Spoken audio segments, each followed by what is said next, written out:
We had so much fun in our first video that we are back for more ballistics knowledge with Johann Boden from Vista Outdoors.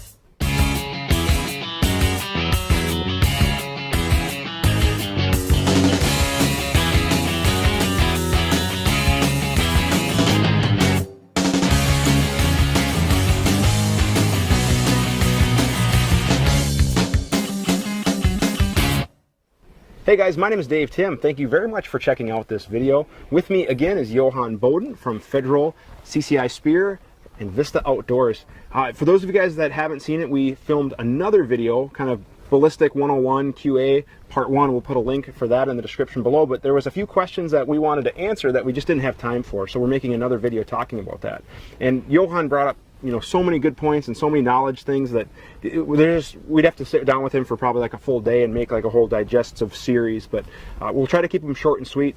But this guy is like a walking encyclopedia when it comes to ammunition and ballistic knowledge. I mean, you have military experience, you're the law enforcement liaison of all the law enforcement ammunition lines for Federal CCI Spear under that Vista Outdoors brand. And again, if you guys didn't watch the first video, please do, there's a link there. But this is the guy that I look to for ballistic expertise. He knows his stuff, and not only that, he knows ammunition performance of other brands and compares it and gives you real data. That's what he's given us when we've looked at ballistic information for law enforcement agencies that I've worked for. So an incredible resource, and we're honored again to have you, so I appreciate it. Thanks for bringing me out. No, it's always a good time to see you. So one of the things we didn't talk about, and this is an issue I see a lot in law enforcement and probably just as much in the permit to carry holder world, things like that, is people that constantly unload and load their firearms, like almost a daily basis. I have some cops who unload their magazine, unload the round, put it in their locker, and then they come back the next day and they reload and go back to duty. And I try to harp on them that they shouldn't do it, but they don't always believe me because I'm just a local small town street cop. But evidently that's a bad thing, right? Very much so. Very much so. There's a certain spec we set for push and pull force on cartridges, which is bullet push and pull force. We obviously want the cartridge to resist the projectile moving inside the cartridge case. If it moves out, you can have bad results. It can plug your chamber. Propellant can leak out. You have a non-functioning cartridge. If it sets back inside the cartridge, your pressures increase. And that means the bullet's going deeper in the cartridge. Deeper into the cartridge, right? And pressures increase, and not on a linear basis either. As you push them back further and further, all of a sudden you have a spike in pressure and your gun detonates. Neither one are very desirable attributes, obviously, but the most important one is the ammunition that you basically bet your life upon, if called upon, becomes damaged in a chambering and unchambering cycle very quickly. The heaviest portion of the cartridge being the lead projectile, it gets a kick in the rear end when the slide gets released and chambered, and then it comes to a sudden stop as it comes into battery. It does not take a lot of repetitions for that cartridge juncture to become unhinged somewhere. And people argue you can do it once, twice, 3 times. I don't know what the right number is, and I think it really varies upon the weapon type, the strength of the recoil spring, the weight of the slide, all those things. But I have seen on many occasions, especially in AR-15 rifle systems, that the cartridge goes through a very punishing process of climbing up that sharp shouldered feed ramp until it finally sits in the chamber.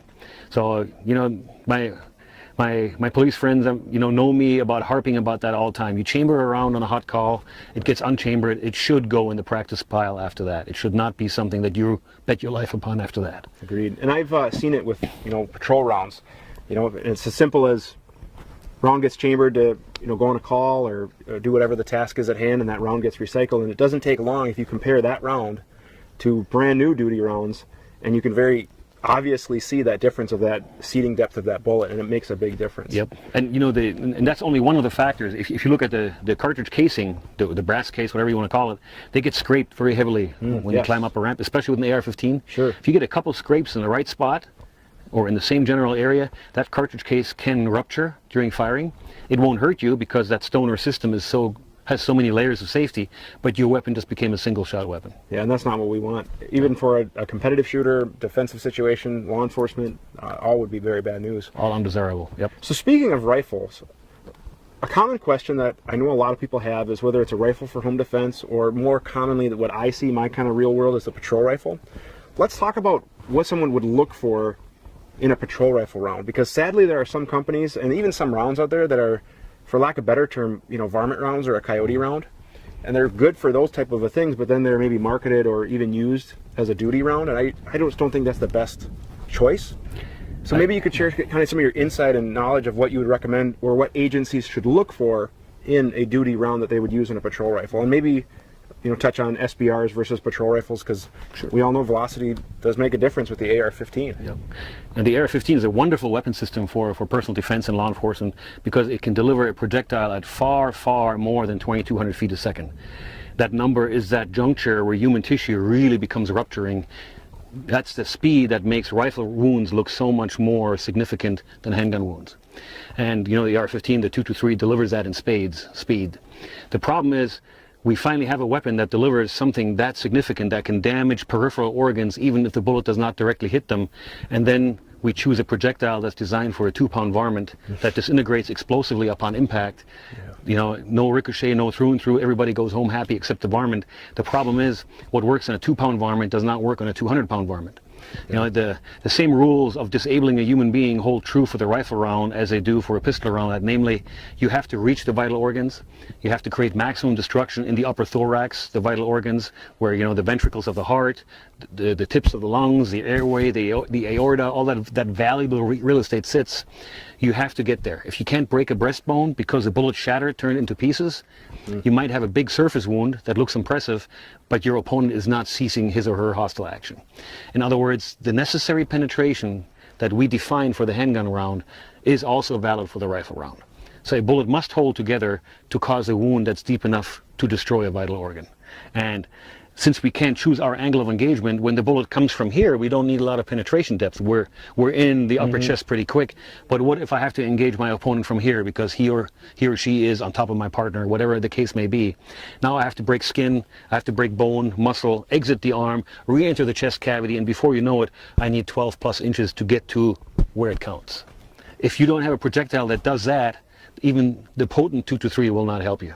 And you know, we have cases all the time now, law enforcement sees it all the time, multiple rounds, center of mass, beautifully delivered, suspect did not cease the hostile actions. Why? The projectile shattered on the breastbone. Massive open wound that is about 1 inch deep, doesn't cause anything. There's a website that I would recommend. It's le.vistaoutdoor.com. It's nothing more than a big portal, but when you look at wound ballistics, you will see all our tactical products going through the FBI wound ballistic protocol, and you can see the depth, the penetration, the expansion of each projectile, so you can tailor your projectile for the task at hand. And I think that's really relevant info. A lot of people don't necessarily always remember the FBI testing protocol, but that is not just shooting through gelatin. Correct. You know, or just into gelatin, excuse me. We're shooting through clothing, through glass, through plywood, through sheet metal, through sheetrock.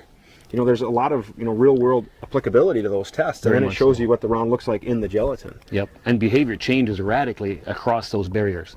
The goal obviously is for us as ammunition manufacturers to have projectiles out there that are as consistent and predictable as possible, even through those barriers, and then deliver the fight-stopping damage that we're looking for. Yeah. So what should people look for if they are picking a patrol rifle? You know, if they have the luxury, maybe it's a smaller agency, they can choose their own ammo, or maybe you guys are the ones who influence that decision where you can pick the ammunition for the agency. Bonded rounds, a soft point, a hollow point, a Sierra boat tail hollow point. You know, I mean, there's all sorts of information out there that people think, oh, these are good, but some of those rounds are just paper cutters, is really what they're designed for. Very much so. Speaking for the 223, 5.56 and the AR-15, I think there's so much violence, there's so much velocity in a round coming in between 2,600 and 3,000 feet a second, depending upon barrel length, that the bonded round really pays its dividends. It's very hard to get a projectile to hold together when it arrives with that kind of violence and then hits something solid like a human being. Some of the best results we have are, you know, our Gold Dot line of projectiles, our Fusion MSR line of projectiles, and probably the flagship, you know, in use by the FBI and many other federal agencies, as well as local and state agencies, is the tactical bonded. 62 grain. 62 grain is one of those. It comes in a 55. It's actually a welded bullet. Yep. This bullet is so tough that it can defeat things like windshield glass, breastbones, thigh bones, all these big significant obstacles that can get in the way. Yeah, it's a great round. I know I've used that as a duty round. Now, for short barrel rifles, maybe the guns that don't have enough barrel length to get to that 26, 27, maybe they're hovering around that 22, 21 feet per second, 2,100 feet per second. What would your recommendation be for that? That's a very, very good point that you bring up. A lot of us are going to short barreled rifles, especially in law enforcement. The issue with that is when you bleed off velocity, and that's what short barreled rifles do, obviously, they launch projectiles slower. there's a certain point where the projectile moves so slowly that it is no longer enough energy upon impact to make that projectile deploy and expand. In the case of the tactical bonded 62 grain, for example, we know out of an 11-inch gun, somewhere between 125 and 200 yards, that projectile no longer opens up. At that point, you really have a hyper-stabilized drill bit, which just doesn't stop. It goes and goes and goes. So some of us have endeavored to design ammunition that is tailored for the velocity spectrum of a short barrel rifle. The first and foremost, coming from our line, would be the 75 grain Gold Dot. It's tailored specifically for the weapons in the 9-inch to 12-inch range. Performs very well, but is strong enough, because it is bonded, to still hold together out of a 16 or even 18-inch gun. Nice. Well, that sounds like a great choice and for people to look at with short barrel rifles. Very much so. Again, can we get that webpage one more time? le.vistaoutdoor.com. And we're going to put a link in the description below as well as on the screen for you guys to check out. And that's a tremendous resource for ballistic information, because it has all of that FBI testing protocol and pictures of the gel, which is awesome too. It's not just your word for it, it shows some images too. Yep. Now, another real quick thing that I like about Federal, and I know other ammunition companies do this as well, but every lot of law enforcement ammunition that you guys make, you test with ballistic gel to FBI protocols. Yep, it's what we in-house refer to as an upset test. Yeah. So it gets shot into ballistic gelatin to make sure that, you know, let's say one of our tooling broke, and our skiving depth, which are the serrations in the jackets, is not the correct depth. It fails to open up or it falls apart. We need to be able to see that before it gets loaded and gets sent out to the end user. How much gel do you go through on a daily basis? Oh, we have a gigantic dumpster in our yard, and that thing gets emptied out every day. It's got to be in the thousands of pounds. And it's really, really special on a hot day like this. It smells really good? Yes, it's a special experience. Sounds like a really good dumpster. Well, again, we've packed a lot of information in this video. I really do appreciate it, guys. If you haven't checked out the first video where we're talking about handgun ammunition selection, shot placement, things like that, make sure you do that.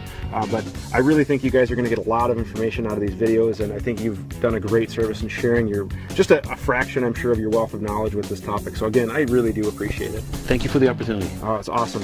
Hope you guys like this video. If you do, please like, share, and subscribe. You can also follow us on social media and online. We'll put webpage links, all that good stuff in the description below.